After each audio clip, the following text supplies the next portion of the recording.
CEOs, the truth behind the business. I'm Jen Godet, your fearless host, entrepreneur, executive, and investor. Why are we here? Because iron sharpens iron, and when we bring industry leaders and entrepreneurs to the table to talk about what's working in business and maybe even some of what's not, we're all able to learn and grow. As a result, our businesses grow. And the ripple effect impacts not only ourselves and our teams and their families, but also our communities and our world. You are in for a treat. Today, we're diving behind the curtain of an industry in flux. With AI transforming how stories are told, filmed, and shared, what does this mean for creators, producers, and business leaders alike? Joining me today are Jonathan Wright, David Zappone, and Michael Manasseri. They are creative entrepreneurs who are bringing documentaries, docuseries, and all kinds of other things to our world.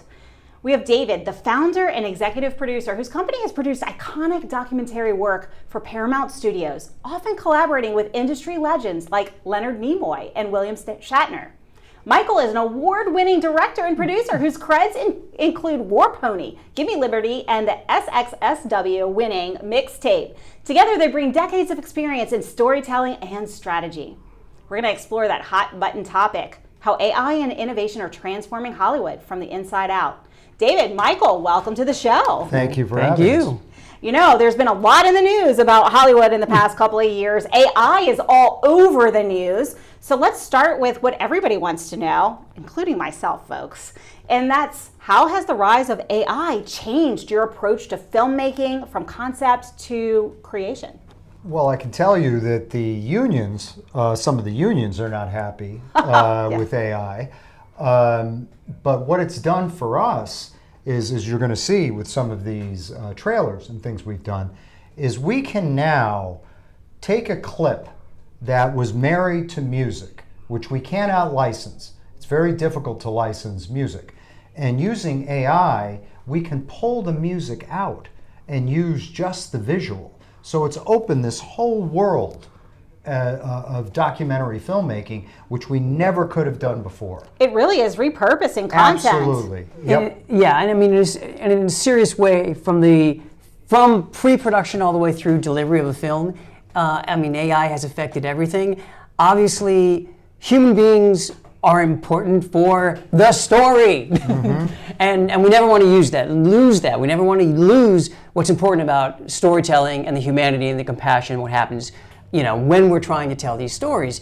At the same time, everything from concept art to presentation decks to sizzle reels to editing to what happens with visual effects and what's going on in the background of your shots. You cannot go into a production now as a producer, as a responsible producer or investor, and not consider where AI can help you, where you should use it in a logical way, because it will save money.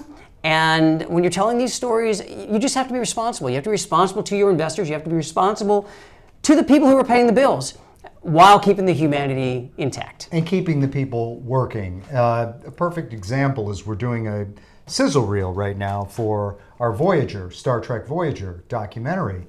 And we basically told AI, all right, here's what we want to do, and it spit out a script. Now, we didn't use all of it. So, in my opinion, the best use of AI is to complement the artist. Amplify what we can do, not replace. Now that's going to be difficult. I was afraid of AI for like the first 3 months. I was one of those like, no, I don't want to touch it. And then of course, as I started to use it, as I started to explore it as a filmmaker, you have to embrace it. It's like every advancement humanity has made since the beginning of history. At some point, you have to embrace the tool, and that is what it is. It is a tool.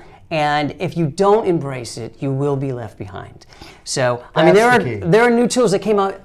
So Aleph, I'm not sure if I'm pronouncing it correctly, is from Runway ML.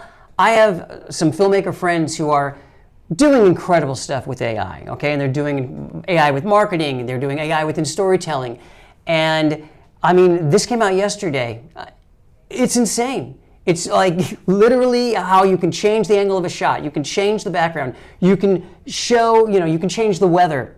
I mean, and these are things that took hours upon hours upon hours Or before. were impossible. Yeah. Because they were married together. You could not change these things. Now you can. Yeah. So Yeah. between that and VO3, which is coming out from Google, I mean, it's more than impressive. I'm starting to now say that, I mean, maybe I'm aging myself now, but if anyone remembers the Jetsons, I mean, for the longest time, you know, whether, or even Back to the Future, you've been wondering, like, what's the future going to look like in 20 years? Are we going to have flying cars? Or, you know, we are there. When it comes to AI, we are there. We're there. You know, to the point where we're basically giving a prompt, and, you know, within 30 seconds, you have something that would have taken you 2 days.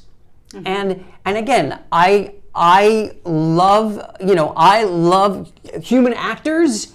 I love human storytellers, human writers. I'm an artist. I am a creator. So I certainly don't want to replace myself. But in terms of utilizing AI to tell a story in a different way, in a new way, in a better way, we all really need to embrace it, and it is remarkable. Or being left behind. That's the case with all businesses, all industries right now, and there's a lot of fear out there. There's a lot of fear of replacement, and the reality is some jobs are going to be displaced. Correct. That is just the inevitable. reality. Yeah. But there's probably 40% of jobs that are going to be existing in 2030 that haven't even created yet, Exactly. and it's going to be leveraging It's the new tool. jobs. It's Correct. the new jobs that are going to be taking care of this AI technology to make sure that it's used correctly. So let me ask you the question. I asked this to everyone who's leveraging AI. I've asked several AI experts, and I love the Hollywood version of the answer. Where do we not want to introduce AI? How do we keep that soul, that heart, soul, and spirit of the creative intact? Well, what scares me is a totally AI written script. If you pull the humanity, the writer, out of a script, I can see augmenting and helping, but that's frightening. If you can just put your parameters into AI and it generates a full script, that to me is frightening. Michael? There are trailers out there already that are Trailers, completely yes. no, but I'm just saying trailers which will lead to episodics, which will lead to full feature films True. that are completely AI. I mean, the actors. We just used it for one of our trailers. and to your point, to me, that is where you will lose the soul. Yeah. And that is where I do believe that people will respond in such a way of, oh, that looks really cool, but I'm not going to watch it again. Or that looks really cool, I'll watch it for 5 minutes just to go, wow, that's amazing, but I didn't feel anything. Well, did you hear what happened with Vogue just today? Oh, I haven't. I've been in here all day. So in Vogue, they actually used an AI model. And they put in the small print generated by AI, and now there's a call to boycott Vogue magazine because now you're taking jobs away from models. So is that right? I don't know. I mean, if you're going to be wearing clothing that's modeled on and something that's artificial, where is that line? That's the question. There's no denying that every single company in the world will do whatever use they it. can to take advantage of this technology. And they're going to be using it because they want to make profits and they want to produce things cheaper. It's just a matter, you know what? It's called ethics. Yeah. Business ethics. And you decide what that line is. What I will say is I think the Writers Guild right now is probably the most afraid. Well, I'd say the Screen Actors Guild too. You think so?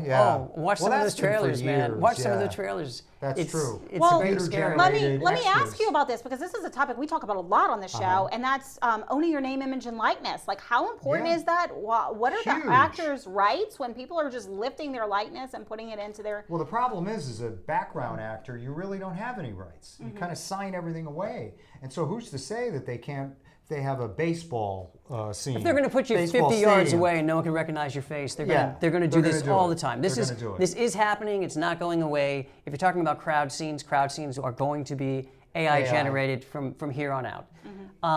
But in terms of protecting I know there are certain celebrities, actors, etc., who actually, this was on an episode of a podcast I listened to yesterday, where some podcast celebrities were basically saying, all right, I'm going to make a deal with a company, an AI company.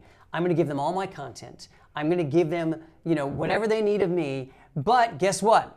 They're going to pay me royalties. That's right. So it is a licensing situation. Yeah. So And that is probably what the future is going to be. I mean, I made an avatar of myself 2.5 years ago. Sure. I own it. No. No, you don't. I own it. But I protected myself, and it's something that I think even entrepreneurs and even such as yourselves, you guys are appearing on shows and doing things. It's going to be something that we have to all be considering It's as we scary. move forward. It's frightening. Yeah. It's frightening and it's exciting. Yeah, both. I would say it's exhilarating. We're at the top of the roller coaster, looking down at that big drop, and we're just about to hit it. I'll give you an example. I've told Michael. So we're doing the Star Trek Voyager documentary. I'm laying in bed one night. I put in a VHS tape from 1995, and it's talking about the making of Voyager. And there's music behind it, Mary Hart, Entertainment Tonight. We never could have used that years ago because of the music.